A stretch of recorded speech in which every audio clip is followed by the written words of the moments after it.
Boa noite, meu povo. Deixa eu ir chamando aqui, enquanto o Instagram está avisando que nós já estamos ao vivo para o início do nosso workshop. Mais um workshop, aliás, sobre luto e tanatologia. As pessoas pensam, nossa, mas tem tanto assunto assim? Tem tanto assunto que é um curso, né? Então, um curso bem completo. Mas por que eu estou aqui novamente trazendo para vocês, né, falando um pouco mais sobre a parte de luto e de perda? Primeiramente porque nós abrimos uma caixinha de perguntas onde eu perguntei se seria contribuição a gente falar sobre isso nessa semana, né, de finados. Bem-vinda, Márcia! E 98% pediu para que eu trouxesse, né, alguns esclarecimentos, algumas ferramentas para ajudar, né, a grande população que vivencia esse momento que para muitos é muito complicado. Bem-vinda, Dulce! Então, assim, a ideia é contribuir. E aí tem algumas facetas do luto, da morte, como é tema normalmente tabu dentro da nossa cultura, é uma coisa que pouco se fala, se vive, mas não se fala. É até estranho, porque é uma coisa extremamente comum, o luto e a perda, mas ninguém traz ferramentas sobre isso, ninguém traz como eu devo olhar, como que eu posso sair dessa situação, como eu posso identificar se eu estou num luto doentio, prolongado ou não. Então, o meu objetivo é, quando eu venho fazer essas lives, é trazer esses esclarecimentos, mesmo porque eu sou especialista na área. Então eu acho que quando a gente traz a informação, muita coisa deixa de ser sofrimento, porque começa então a se entender, ver a luz no fundo do túnel, que tem como sair dessa dor. Olá, Cis, bem-vinda! E essa semana é uma semana que normalmente eu aumento muito os atendimentos, porque muitas pessoas como se liberassem gatilhos nessa semana, né? Por quê? Porque todo mundo para olhar isso. Uns ainda vão ver lá a festa das bruxas, né? Mas outros vão ver exatamente essa parte de visitar os mortos, de orar pelos mortos. E a gente sabe que a nossa cultura, ela vê a morte de uma maneira completamente diferente do que muitas outras, como por exemplo a mexicana, onde tem até a festa dos mortos, onde se comemora de maneira festiva a morte. Por quê? Porque entende-se que a pessoa está num lugar melhor. A gente ainda foca muito mais na saudade, na tristeza. Então, quando não existe certo ou errado, existe a cultura. E o que eu quero trazer para vocês nessa noite? Se nós vivenciarmos o luto de maneira intensa e não conseguirmos sair daquele quadro, porque a tristeza, a raiva, as fases do luto são comuns, né? A negação, o choque, a raiva, a culpa e depois a aceitação. Isso é o normal. Só que tem pessoas que ficam presas em determinadas fases. Por quê? Porque não conseguem liberar alguma coisa ou não conseguem sair dela mesmo por si só. Por isso que existem profissionais especialistas nisso também. E pouca gente sabe disso ainda. Por mais lives que eu faça, eu sempre vou pedir, compartilhem. Por quê? Porque nem todas as lives ficam gravadas. Porque muitas delas sobem para o curso. Mas não é só por isso, porque as pessoas, na verdade, têm algum preconceito ainda a respeito disso. É igual o plano funeral. Alguns anos atrás, falava de plano funeral, as pessoas corriam, né? Morriam de medo, porque era como se fosse atrair a morte. Com a Covid, isso mudou um pouco, porque a morte começou a ser algo concreto, real e próximo. Mas ainda assim, tem muito a ser falado, muito a trazer ainda de consciência. O que a ciência diz a respeito do sofrimento, do luto, da tristeza, da morte ou de uma perda profunda? Ela vai falar que quando nós não trabalhamos isso, quando isso fica muito tempo na nossa psique, ela vai começar a adoecer o corpo físico. Por quê? As doenças, elas vêm em forma de mensageiros, para dizer que algo tem que ser olhado. Então, por trás de uma doença física existe uma mensagem. Olha para esse sentimento que você está cultivando e cativando. Bem-vindo, Elis. Então, quando eu olho para o sentimento, eu consigo liberar a raiz e assim a doença que já estava instalada, acontece a remissão dela, ou seja, ela vai desaparecendo. Bom, primeira coisa que a gente precisa entender, que, igual eu falei para vocês, os sentimentos do luto, da dor, da tristeza, são comuns. Agora, quando eu não consigo sair daquela fase, quando eu fico preso em uma das fases do luto, aí pode ser que eu acabe adoecendo. Isso vai muito de pessoa para pessoa, vai muito do histórico da pessoa e vai muito da proximidade dela com quem faleceu ou com quem partiu. O primeiro órgão que normalmente é atingido dessa tristeza profunda, dessa perda, é o pulmão. Por quê? Porque o pulmão, ele é o primeiro a receber a tristeza. De todos os órgãos, vamos supor assim, cada órgão ele é mais ou menos conectado a um sentimento. Isso muitas culturas dizem, medicina tradicional chinesa, medicina germânica, medicina hildegardиana, fora outras culturas tantas que trazem isso já foi comprovado, isso a nível científico. Então, quando eu recebo essa notícia triste da morte, e eu não consigo trabalhar com esse sentimento, isso fica instalado no meu peito, quanto mais tempo estiver no meu peito, quanto mais forte for essa tristeza, eu estou falando tristeza e não depressão, ok? Mais provável de eu criar doenças pulmonares, por exemplo. Qual que é a gravidade disso? Imagina uma pessoa que já tem problemas respiratórios, uma pessoa que já tenha problemas no pulmão, por genética, por fumo, por qualquer outra coisa. O pulmão já é fragilizado. Quando vem qualquer tristeza no órgão que já está fragilizado, a possibilidade daquilo se agravar e vir de forma muito pior é muito maior. Essa possibilidade. Bem-vinda, Érica. Então, imagina comigo, uma pessoa que de repente seria, quando a tristeza bate no meu pulmão, seria, por exemplo, uma inflamação pulmonar, normalmente as inflamações são mais comuns. Agora imagina se a pessoa já tem esse pulmão fragilizado, ele pode evoluir para um câncer até de maneira rápida. E eu quero que vocês entendam, eu estou falando no sentido, gente, que como se fosse uma sentença. Fiquei triste, vou ter problema com o pulmão. Fiquei triste, vou ter câncer. Não é sobre isso. Mas o órgão, se não for tratado, se não for olhado essa tristeza por muito tempo, ela pode sim se solidificar e se instalar dentro desse órgão. Tem alguns estudos que vão dizer até assim, que quando eu perdi alguém que era muito importante para mim e eu não olhei para isso, e aquela tristeza me consome, eu só fico preso nisso, na perda. De repente surge um nódulo no pulmão. Aí a pessoa tem uma outra perda. Aí surge um outro nódulo. Porque cada nódulo pode representar uma perda não olhada, não vista e não acolhida. Não estou falando que obrigatoriamente é assim, estou falando de possibilidades. Assim como, por exemplo, uma pessoa que tem CA no intestino e depois nasce um ponto no pulmão. Pode ser que esse ponto do pulmão, que a ciência vai chamar de metástase, pode ser que ela tenha recebido uma notícia tão triste nesse meio, ou ela ficou com medo da morte, medo de abandonar a família. Esse medo fez com que o pulmão fosse atingido. E aí,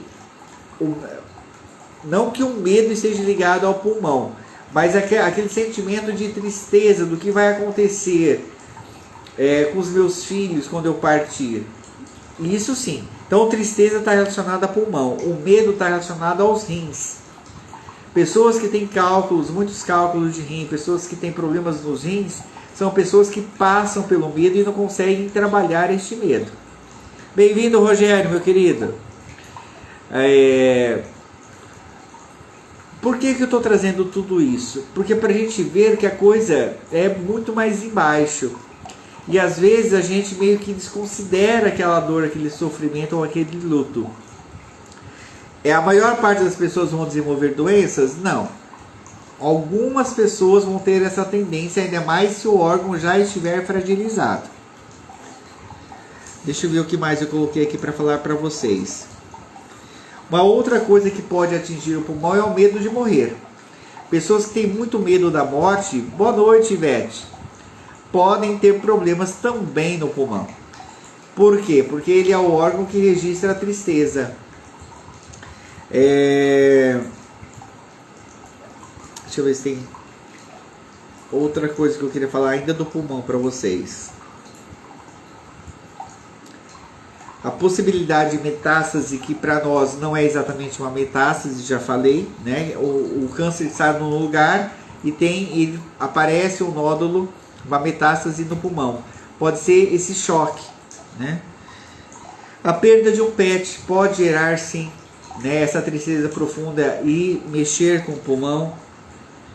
Ir no pronto-socorro para levar um filho muito doente, o medo da perda desse filho pode atingir os rins, e essa tristeza profunda da morte iminente pode acometer o pulmão. Outras fases do luto, por exemplo, uma das fases do luto é a raiva, né? Aquela revolta, onde eu vou procurar culpados, onde eu preciso de culpados meio que para aliviar um pouco dessa dor. Porque se eu puno quem causou aquela dor, de certa maneira me traz um alívio. Então, uma raiva de repente de um assassinato, no qual todo mundo se surpreendeu, ninguém esperava. Alguém que deu causa à morte e por isso a pessoa veio a óbito. Então pode ser o médico o culpado às vezes entre aspas, né? A gente precisa de um culpado. Pode ser aquela pessoa que cometeu algum descuido e por causa daquele descuido chegou-se numa morte, por exemplo, deixou produtos altamente inflamáveis ou venenosos, perigosos em locais baixos e a criança tomou e veio a óbito. E aí, o que pode se gerar? Uma raiva enorme, uma raiva iminente. Os órgãos que normalmente são atingidos pela raiva é o fígado e o baço. Então, agora imagine isso tudo. Uma pessoa que está com raiva, com ódio, com tristeza, tudo profundo. E por muito tempo. Por quê? Porque às vezes a pessoa está esperando um processo para que ocorra a justiça. E esse processo pode durar anos. E aí aquilo, no lugar de ser liberado, ele é acumulado. Olá, Rai, bem-vinda. Então agora vocês imaginem essa raiva instalando no fígado, instalando no baço, a tristeza instalando no pulmão e o medo instalando no rim. Tem pessoas que têm, logo que chegam no hospital por uma única situação, em pouquíssimo tempo já tem toda uma ficção generalizada. Parece que os órgãos todos querem parar. E não é que querem parar, são vários sentimentos que foram instalados e que devem ser olhados e observados. Por isso que nós falamos em vários cursos que cultivar a raiva é cultivar a morte. O perdão não é algo religioso, é algo de inteligência. Por quê? Porque quando eu sou inteligente, eu entendo que qualquer sentimento negativo acumulado no meu corpo vai gerar uma doença. Existe até uma terapia chamada microfisioterapia. Eu até já fiz uma live com uma microfisioterapeuta, está lá no Instituto Arpia, e ela vai falar que essas dores, essas mágoas, essas tristezas são registradas pelas células. E eles conseguem identificar apenas pelo toque. Porque é como se ela percebesse que ali há uma pequena lesão.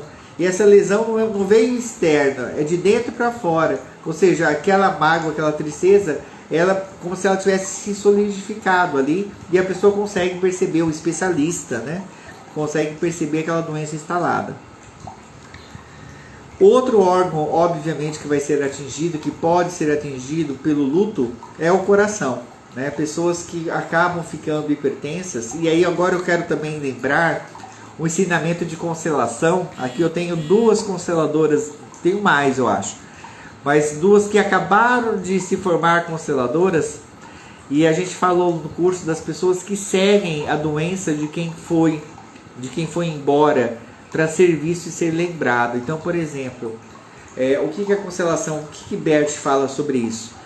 Quando alguém foi excluído e aquela pessoa tinha, por exemplo, uma enfermidade, então vou dar um exemplo. Uma tia que era mal-humorada, que era arrogante ou era tida como isso, ela foi excluída pela família por causa do jeito dela, ou porque ela era homossexual, homoafetiva, e aí ela tinha diabetes.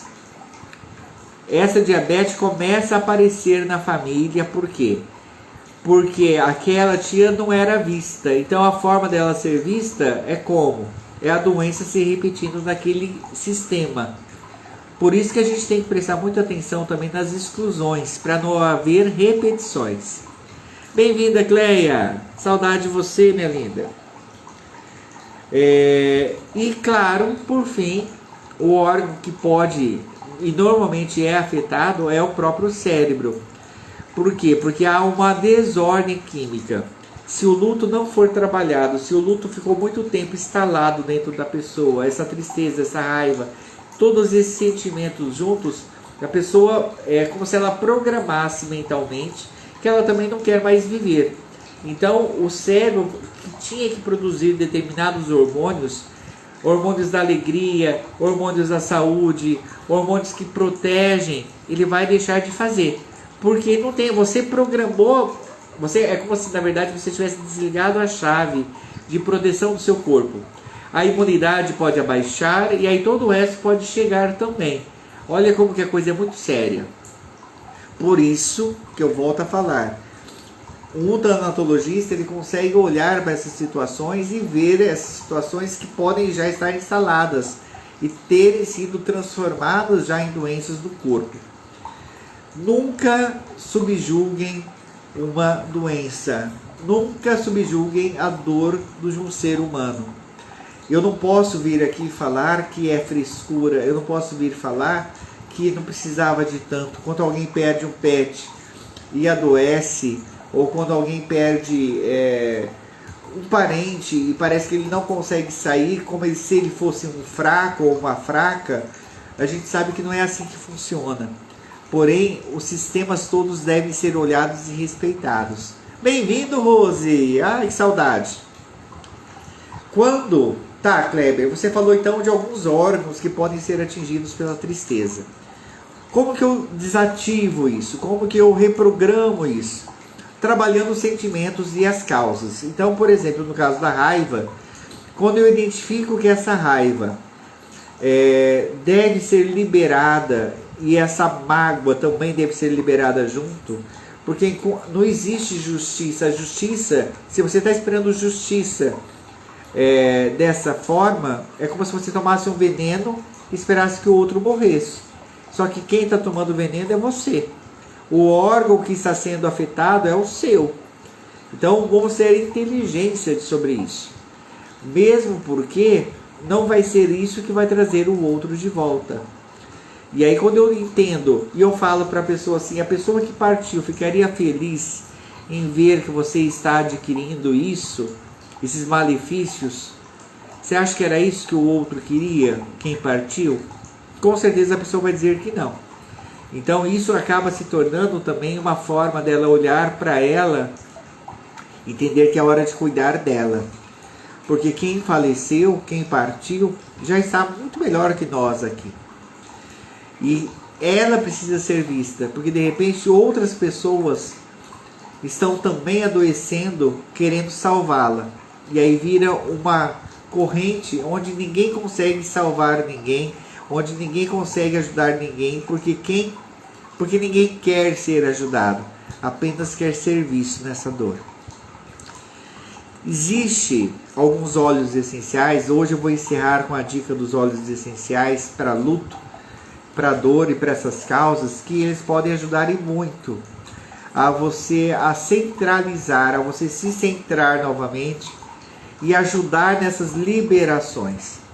Então, por exemplo, quando eu falo de raiva, daquela raiva instalada, daquela revolta, é óbvio, eu trabalho isso na terapia, posso fazer uma cachoeira do perdão, posso trabalhar na conscientização e outras técnicas terapêuticas, e posso usar como apoio, por exemplo, o óleo essencial de pinheiro. Porque o óleo essencial de pinheiro, ele ajuda a limpar uma raiva profunda. Como que eu posso utilizar esse óleo? Eu posso pôr num aromatizador, onde eu ponho algumas gotas apenas e aquele ambiente começa então a incendiar o cheiro. Lembrando que é óleo essencial, não é essência. Ele tem propriedades químicas que atuam no cérebro, que ajudam a pessoa a liberar a raiva. Só o óleo resolve? Claro que não. A terapia vem junto. O óleo é mais um combustível para ajudar a liberar essa raiva. Bem-vinda, Mara. Bem-vinda, Joana. Quando eu tenho esse entendimento, eu posso usar dessas ferramentas a meu favor. Tem só o óleo essencial de pinheiro? Não, existem outros maravilhosos, como por exemplo o óleo essencial de cipreste. Ele ajuda a liberar as tristezas profundas. Tem alguns aromaterapeutas, inclusive, que fazem uma mistura, né? Aquilo que nós chamamos de blend, onde eu ponho um óleo carreador, que é um óleo base, para colocar esse óleo essencial junto com ele. E aí a pessoa pode usar até como óleo de corpo. Então uma receita muito simples seria ela pegar, por exemplo, uma receita extremamente simples. Eu posso pegar uma colher de óleo de sopa, uma colher de sopa de óleo de coco, por exemplo, ou óleo de amêndoas, e colocar lá 2 a 3 gotinhas de óleo essencial, por exemplo, de cipreste, e usar ele no corpo. Ele pode me ajudar a liberar essa tristeza profunda, lembrando que a terapia é fundamental. Outro óleo essencial é o óleo essencial de manjerona, que alguns até brincam, né? Fala que é a mãe gerona. Por quê? Porque é o óleo que traz o acolhimento de colo de mãe, de aquele sentimento de abandono da pessoa que foi embora. Esse óleo pode ajudar a acolher. Se eu tenho um colo de mãe, eu também tenho um colo de pai. Quem que é o óleo essencial que traz esse colo de pai? O óleo essencial de olíbano. O olíbano, ele é extremamente potente para muitas coisas, inclusive no combate contra o CA, né, contra câncer. Nós vimos isso acontecer aqui no Instituto, no projeto Amor Terapia. Ele ajuda a tirar também essa tristeza de uma maneira mais espiritual, que ele vai trabalhar a espiritualidade. Então, são algumas dicas que eu posso dar para vocês que possam entender que tudo que foi criado pode ser descriado. E eu espero de verdade que nessa semana, hoje eu fui com minha mãe lá no cemitério, ela pediu para a gente ir para limpar hoje o túmulo e fazer nossas orações. E é óbvio, eu sabia que meu pai já não estava lá, nem meu irmão, nem meus avós, mas lá traz toda uma lembrança, né? De um olhar para eles com gratidão.